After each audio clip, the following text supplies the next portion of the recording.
Hi, welcome again. Today I'll talk about the great prophet Jeremiah. Times were uncertain, the king was fickle, dishonest, worldly, and changeable, making alliances with nations that were very anti-Jewish. Already half the kingdom was lost after 721, where they were exiled to Assyria, known as the 10 lost tribes, never to return. And the small kingdom of Judah lasted for another 150 years. It did not learn its lesson. And so idolatry, exploitation, smugness, and temple hypocrisy flourished. Into the scene came Jeremiah about the year 600 to denounce false leadership. A brief reform took place under a good King Josiah, but he was killed in the Battle of Megiddo, and idolatry returned. Jeremiah was condemned and denounced.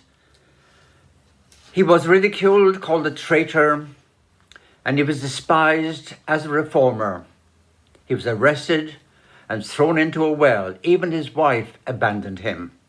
He was tempted to give up as a reformer, but his trust in God was so strong that he went back to his mission. Quote, "You dupe me, O Lord, and all day long I am an object of laughter. But then the Lord is like a fire burning within my heart, and he returns to his ministry."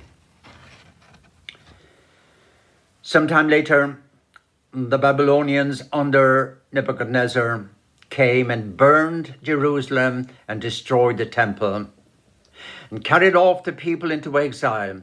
This was 586 before Christ. Jeremiah wandered the ruins. His reflections are recorded in the Lamentations. Quote, "How lonely she is now, the city, widowed and weeping, betrayed, conquered because of her sins." It is said in tradition that Jeremiah was exiled to Egypt, where later he was murdered. This scene of destruction of Jerusalem, like the human soul abandoning God and suffering the consequences. May God bless you and keep you, and I will see you tomorrow.